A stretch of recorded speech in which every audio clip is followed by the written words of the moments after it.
Good morning everyone. Seventh class, कैसे हैं आप सभी? I hope all are good. Today is 1 January 2021। तो नया साल है। सबसे पहले हैप्पी न्यू ईयर सबको। तो नया साल है तो कुछ नया स्टार्ट करते हैं, तो नया चैप्टर स्टार्ट करते हैं। तो नया चैप्टर है चैप्टर नंबर 14। चैप्टर नंबर 14 है electric current and its effect. तो चलिए पढ़ना स्टार्ट करते हैं। सबसे पहले स्टार्ट करते हैं सर्किट से। इलेक्ट्रिक करंट के बारे में पढ़ेंगे, बल्ब कैसे जलता है इसके बारे में पढ़ेंगे। वैसे तो इस चैप्टर को, इलेक्ट्रिक करंट के बारे में आप 10th क्लास में बहुत ही डिटेल में पढ़ने वाले हैं। इस क्लास में 7th क्लास में आप बस इलेक्ट्रिक करंट को बिल्कुल बेसिक से समझोगे। ठीक है, अगर आपका बेस जो वो मजबूत होगा तो 10th क्लास में आपको कोई प्रॉब्लम नहीं होने वाली। तो ढंग से समझे, बिल्कुल बेसिक चीज़ें समझेंगे। बेसिक बहुत ही इंपॉर्टेंट, बहुत ही जरूरी है। ठीक है, सबसे पहले बात करते हैं सर्किट से। सर्किट के अंदर क्या क्या होता है, आप यहाँ पे देख रहे होंगे। सर्किट के अंदर क्या क्या दिख रहा है आपको? एक वायर दिख रही है। वायर जो तार होती है, आपको पता है इलेक्ट्रिक सर्किट जिससे कि करंट फ्लो करता है उसको वायर बोलते हैं। ठीक है, एक आपको यहाँ पे बल्ब दिख रहा है, जलता हुआ बल्ब दिख रहा है। ठीक है, और यहाँ पे आपको जो वो एक सेल दिख रहा है जिसमें कि आपको छोटा सा पॉजिटिव और नेगेटिव दिख रहा होगा। ठीक है, यहाँ पे नेगेटिव लिखा है, यहाँ पे पॉजिटिव लिखा है। सेल आपने घर में देखे हैं, सेल सेल जो वो रिमोट में होते हैं। ठीक है, क्लॉक में होते हैं। ठीक, कई सारी चीज़ों में जो वो सेल होते हैं। ठीक है, तो सेल, इस सेल के अंदर होता क्या है कि जिससे जो वो एनर्जी जो वो प्रोड्यूस होती है, मतलब एनर्जी जो वो जनरेट करता है। ठीक है, सेल के अंदर एक केमिकल होता है, याद रखिए। इसके बारे में डिटेल में हम लोग पढ़ेंगे। सेल के अंदर एक केमिकल होता है, जो केमिकल होता है वो एनर्जी जनरेट करता है। ठीक है, एनर्जी जनरेट करता है। जो वायर है वो किससे कनेक्ट है? सेल के साथ कनेक्ट है। मतलब कि इस ऐसी चीज से कनेक्ट है जो कि एनर्जी का सोर्स है। एनर्जी का सोर्स कौन है? यहाँ पे सेल है। ठीक है, आप इस एक्सपेरिमेंट को घर में भी कर सकते हैं। एक सेल लीजिए, लेकिन कुछ दूसरी चीजों से नहीं करना है। ठीक है, सॉकेट के साथ नहीं करता है, इलेक्ट्रिक सॉकेट के साथ, लेकिन वो उसके साथ जो वो खतरा हो सकता है। ठीक है, तो आप जो वो सेल से आसानी से इस प्रैक्टिकल को घर में भी कर सकते हैं। आप क्या करिए, एक बल्ब लीजिए, उसको जो वो बल्ब के अंदर आपको पता है क्या होता है? फिलामेंट होता है। इसको भी डिटेल में पढ़ेंगे। एक वायर लीजिए, वायर को जो वो एक पॉजिटिव, अच्छा पॉजिटिव टर्मिनल जो वो सेल का कौन सा होता है? ठीक है, सेल आपने देखा होगा, सेल कुछ इस तरह से होता है। ठीक है, मैं यहाँ पे सेल बना रहा हूँ। तो इस तरीके से जो वो सेल होता है। ठीक है, जो यहाँ पे टोपी जैसी होती है, यहाँ पे ऊपर उभरा हुआ होता है, उठा हुआ होता है। तो यहाँ पे होता है पॉजिटिव टर्मिनल। और इस साइड जो भी थोड़ा सा नीचे की साइड झुका होता है, मतलब कि नीचे की साइड होता है, तो वहां पे होता है नेगेटिव टर्मिनल। आई होप कि आप समझ गए होंगे, नेगेटिव पॉजिटिव। ठीक है, आपने रिमोट में भी देखा होगा, दो सेल लगते हैं। ठीक है, दो सेल जो वो, जैसे कि आपने जो वो मान लो एक और सेल ले लिया। ठीक है, एक और सेल का जो वो पॉजिटिव टर्मिनल जो वो कुछ इस तरीके से पॉजिटिव के साथ नेगेटिव लगा दिया, मतलब कि दोनों को अटैच कर दिया, दोनों को मिला दिया आपस में। तो ये जो वो, इसको सेल नहीं बोला जाएगा, इस पूरे को बैटरी बोला जाएगा। आई होप कि आप बैटरी के बारे में समझ चुके होंगे कि बैटरी क्या होता है। बैटरी जो वो दो या एक सेल होगा तो उसको सेल ही बोलेंगे, जब एक से अधिक सेल हो जाए तो उसको बैटरी बोल दिया जाएगा। लेकिन ध्यान रखिए, पॉजिटिव से नेगेटिव, नेगेटिव से पॉजिटिव, ऐसे जो वो जुड़ा हुआ होना चाहिए। पॉजिटिव से पॉजिटिव मिलाएंगे तो वो सर्किट पास नहीं करेगा। ठीक है, तो कुछ सिंबल की बात करते हैं। सिंबल फॉर इलेक्ट्रिक, यहाँ पे लिखा है सिंबल फॉर इलेक्ट्रिक सर्किट। ठीक है, कंपोनेंट। तो कुछ सिंबल है जिसके बारे में आपको पता होना चाहिए, इंपॉर्टेंट है। तो इलेक्ट्रिक सेल का सिंबल क्या होता है? इलेक्ट्रिक सेल को कुछ इस तरीके से बनाया, एक लाइन, एक ऐसे, फिर एक छोटी लाइन, फिर ऐसे।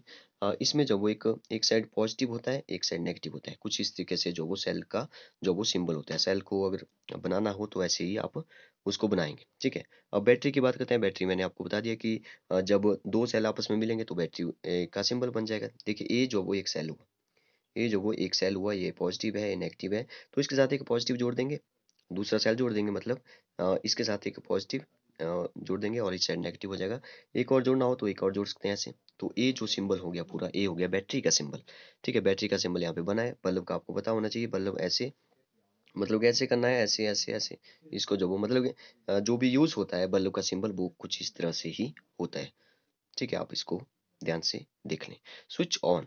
ठीक है, स्विच आपने घर में देखे होंगे, जो बेड के आसपास ही होते हैं, जिसे लाइट ऑन या ऑफ करते हैं आप लोग। ठीक है, या फैन ऑन या ऑफ करते हैं, या हीटर लगाते हैं आजकल। ठीक है, तो वो जो वो स्विच होता है, स्विच क्या काम करता है? देखिए यहाँ पे अगर ये जो वो एक इलेक्ट्रिक सर्किट है, बल्ब जल रहा है, सेल से मैंने इसको जोड़ा हुआ है। तो सेल से एनर्जी जो वो एक जनरेट हो रही है, एनर्जी जनरेट हो रही है, तो एनर्जी का सोर्स हो गया सेल। तो इससे जो वो, इसके अंदर क्या होता है, इसके अंदर एक मटेरियल होता है, केमिकल होता है, तो वो जनरेट करता है एनर्जी को। ठीक है, अगर हमें ज़्यादा एनर्जी चाहिए तो हम दो तीन चार जितने भी सेल होंगे तो आपस में जोड़ सकते हैं, वो बैटरी बन जाएगी फिर। ठीक है, तो इसको जो वो मैंने वायर के साथ जोड़ दिया है, और बल्ब भी लगा दिया है, ठीक है। अब मैंने एक स्विच लगाना है ताकि मैं उसको यहाँ वहां से कंट्रोल कर सकूं। तो मान लो मैंने यहाँ पे जो है वो एक स्विच लगा दिया, ठीक है। स्विच का सिंबल किस तरह से होता है, स्विच इस तरह से सिंबल होता है। अगर इसको जो वो बीच में से ऐसे उठाओ, इसका मतलब है कि स्विच सर्किट जो वो ओपन है। सर्किट ओपन हुआ तो इलेक्ट्रिक करंट पास नहीं करेगा। सर्किट ओपन हुआ तो इलेक्ट्रिक करंट पास नहीं करेगा। तो स्विच जो वो क्लोज होना चाहिए। स्विच जो वो कुछ इस तरह से होना चाहिए, मतलब कि ये दोनों जो वो एंड पॉइंट दोनों आपस से मिले हुए होने चाहिए, तभी जो वो इलेक्ट्रिक करंट जो वो पास करे। इलेक्ट्रिक करंट पास करेगा तो स्विच ऑन होगा। स्विच ऑन, इलेक्ट्रिक करंट मतलब कि सर्किट क्लोज हो जाएगा। सर्किट देखिए यहाँ पे क्लोज है, यहाँ पे सर्किट जो वो ओपन है, ठीक है। जब सर्किट जो वो ओपन होगा, सर्किट जो वो ओपन होगा तो करंट क्लोज्ड हो जाएगा, मतलब कि स्विच ऑफ हो जाएगा, ठीक है। जब स्विच ऑन होगा तो सर्किट जो वो क्लोज हो जाएगा और करंट फ्लो करेगा, ठीक है। आई होप कि इसको आप समझ गए होंगे, ठीक है। तो यहाँ पे स्विच ऑन का सिंबल जो है वो कुछ इस तरीके से है, आपने देखा। स्विच ऑन मतलब कि करंट पास करेगा तो क्लोज सर्किट होगा, इन दोनों को आपस में मिलाना है।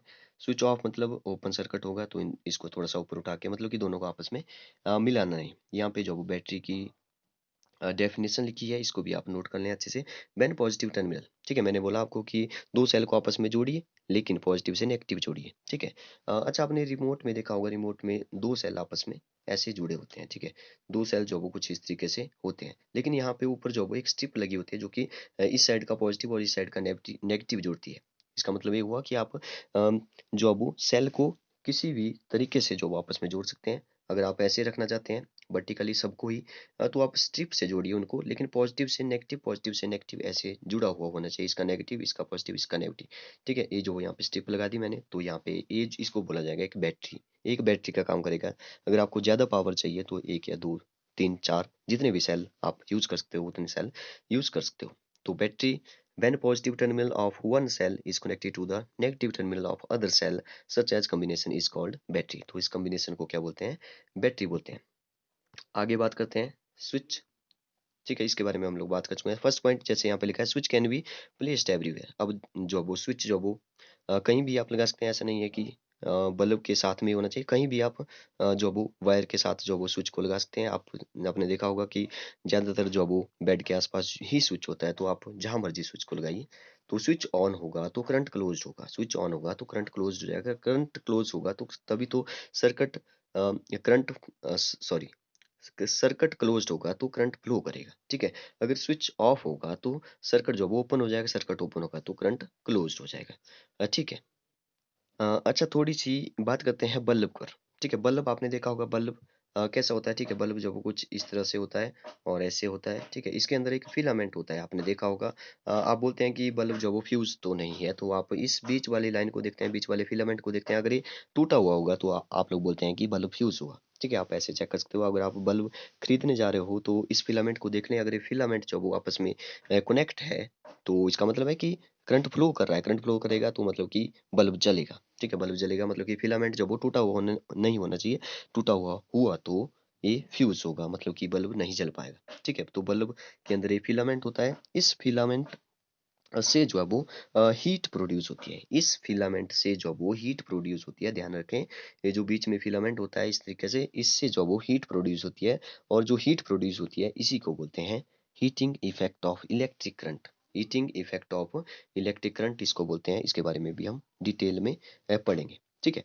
तो अच्छा, एक और बात मैं आपको बताना भूल गया। जैसे कि मैंने जब वो वायर को बीच में से काट दिया, मान लो, तो वायर को बीच में से काट दिया मतलब कि स्विच ऑफ हो गया। स्विच ऑफ हो गया मतलब कि सर्किट जो वो ओपन हो गया। सर्किट ओपन हो गया, करंट क्लोज हो गया तो बल्ब नहीं जलेगा, ठीक है। तो बीच में से काट दिया। अब मैंने जो वो ये आयरन रख दिया यहाँ पे, आयरन की कोई स्ट्रिप या कुछ भी कील, आयरन की कील मैंने जो वो इस एंड से और इस एंड से जो वो जोड़ दी। अब जो वो क्या होगा कि बल्ब जो वो जलेगा। बल्ब जलेगा क्यों? बल्ब जलेगा क्योंकि जो वो इस आयरन की कील से जो वो करंट पास कर रहा है, ठीक है। मतलब कुछ ऐसी चीजें होती है जिससे कि अंदर से जो वो करंट पास कर जाता है, ठीक है। जैसे कि हम लोग हैं, हमारी बॉडी है, तो हम लोगों के अंदर से भी करंट पास करता है। आपको पता है कि हम लोगों को करंट लग जाता है। आप अगर जैसे नंगी तार होगी कोई, वहाँ पे जब कई बार हाथ लग जाता है तो वहाँ पे करंट हमें जो है वो लग जाता है। मतलब कि हम जो है वो कंडक्टर हुए। कंडक्टर कौन सा हुआ? कंडक्टर कौन सी चीजें हुई जिनके अंदर से करंट पास कर जाएगा? जैसे कि आयरन हो गया, तो आयरन से करंट पास करेगा, इसका मतलब है कि बल्ब जलेगा। ठीक है। अब मान लो मैंने जो वो तार को काटा और बीच में रख दिया, बीच में मैंने रख दिया प्लास्टिक। अब प्लास्टिक जो है वो करंट को, आपको पता है प्लास्टिक करंट को पास नहीं करता है। अगर करंट को पास नहीं करेगा तो उसको बोलते हैं इंसुलेटर। ठीक है। इसके बारे में भी हम लोग डिटेल में पढ़ेंगे। ये जो वो सिर्फ इंट्रोडक्शन आपका टॉपिक होगा, ये इंट्रोडक्शन वीडियो होगी। ठीक है। तो ये जो वो प्लास्टिक हुआ, प्लास्टिक जो वो अपने अंदर से करंट पास नहीं करने देगा। ठीक है। अगर अपने अंदर से पास नहीं करने देगा तो ओपन सर्किट ही होगा, ओपन सर्किट होगा तो करंट क्लोज्ड होगा, तो स्विच ऑफ होगा। ठीक है।